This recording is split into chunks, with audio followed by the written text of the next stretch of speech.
तो आज की जो कहानी है ना, वो सीधी सीधी ये बताती है कि घमंड कैसे इंसान को ले डूबता है और मेहनत वो इंसान को कहाँ से कहाँ पहुंचा सकती है। तो चलिए सुनते हैं इस घमंडी तंदूरी वाले की कहानी। कहानी शुरू होती है सोनपुर नाम के एक गांव से और शुरुआत ही होती है इन तीखे शब्दों से। एक घमंडी ढाबे का मालिक है और बस यहीं से हमारी कहानी के दो किरदारों की टक्कर शुरू हो जाती है। तो आखिर ये आदमी है कौन? इसका नाम है शौकत अली। और भाई इसके घमंड की आग में ना पूरा का पूरा सोनपुर गांव परेशान था। एक तरह से कहें तो जल रहा था। अब देखिए, सोनपुर गांव में सीन कुछ ऐसा था कि तंदूरी चिकन खाना है तो बस एक ही ठिकाना था, शौकत अली का ढाबा। कोई ऑप्शन ही नहीं था। और बस इसी मजबूरी का फायदा उठाकर शौकत अली गांव वालों के साथ रोज बदतमीजी करता, उन्हें नीचा दिखाता था। और शौकत के इसी घमंड का निशाना बनता है एक नौजवान विजय। बेचारा सिर्फ एक नौकरी मांगने की उम्मीद में आया था, लेकिन उसे क्या मिला? नौकरी तो दूर की बात, सबके सामने जिल्लत मिली, बेइज्जती मिली। लेकिन कहते हैं ना, कभी कभी यही बेइज्जती इंसान के अंदर एक आग लगा देती है।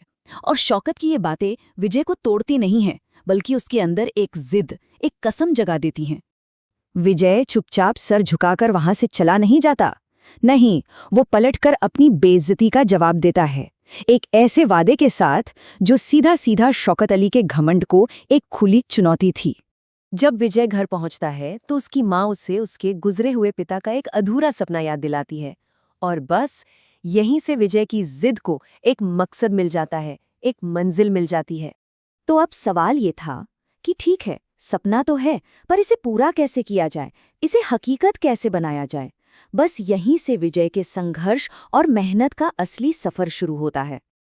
विजय सिर्फ ख्याली पुलाव पकाने वालों में से नहीं था। उसने बाकायदा एक प्लान बनाया। सबसे पहले खेतों में दिन रात एक करके मेहनत करना, फिर जो भी पैसा आए उसे पाई पाई जोड़ना, और आखिर में उसी पैसे से अपना सपना, अपना छोटा सा ठेला शुरू करना। पर इस मुश्किल रास्ते पर विजय अकेला नहीं था, बिल्कुल नहीं। एक तरफ माँ का आशीर्वाद था और दूसरी तरफ उन लोगों का साथ जो उसके पिता की अच्छाई और ईमानदारी को आज तक नहीं भूले थे। और इन्हीं लोगों में से एक थे कासिम भाई। उन्होंने जिस तरह विजय की मदद की ना, उससे ये बात साफ हो गई कि इस दुनिया में ईमानदारी और सम्मान की कीमत चंद सिक्कों से कहीं ज्यादा है। और फिर आखिर वो दिन आ ही जाता है। वो दिन जब विजय की कड़ी मेहनत और लोगों की दुआएं मिलकर रंग लाती हैं। उस दिन गांव की हवा में सिर्फ चिकन की नहीं, बल्कि एक नई उम्मीद की महक घुलने वाली थी।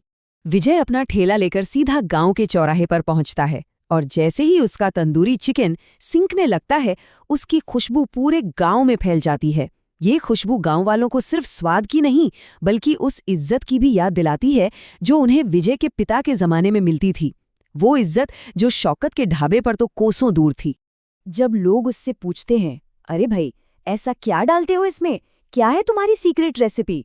तो विजय का जवाब सबका दिल जीत लेता है। वो कहता है, इसका असली मसाला तो मेरे पिता का आशीर्वाद और मेरी अपनी मेहनत है। और इसका नतीजा तो आंखों के सामने था। शौकत का बड़ा सा ढाबा मक्खियां मार रहा था और विजय के छोटे से ठेले पर पूरा का पूरा गांव उमड़ पड़ा था। अब सोचिए, जब शौकत अली के घमंड को पहली बार ऐसी जोरदार टक्कर मिली तो उसने क्या किया होगा? क्या उसने अपनी गलती मानी होगी, खुद को सुधारा होगा? बिल्कुल नहीं। शौकत अली जैसे लोग बदलते नहीं हैं। उसने अपनी हार का मुकाबला अच्छा खाना बनाकर नहीं किया, बल्कि वही किया जो उसे सबसे अच्छे से आता था, विजय को धमकाना और उसे बेइज्जत करना। और बस कहानी यहाँ एक बहुत ही अहम मोड़ पर आ जाती है। अब सवाल ये था कि क्या शौकत अली की ये गुंडागर्दी विजय की मेहनत पर भारी पड़ जाएगी? क्या वो उसका सपना तोड़ देगा? जब धमकियों से बात नहीं बनी तो शौकत अली अपनी असली औकात पर उतर आया।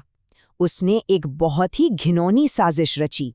वो सीधा कासिम भाई के पास पहुंचा और उन्हें रिश्वत देकर कहा कि वो विजय को सड़ा हुआ खराब चिकन दे। लेकिन शौकत एक बात भूल गया था कि हर कोई बिकाऊ नहीं होता, ईमानदारी खरीदी नहीं जा सकती। कासिम भाई ने उसके पैसे पर थूक दिया और साफ साफ कह दिया कि वो अपना ज़मीर, अपना ईमान नहीं बेचेंगे।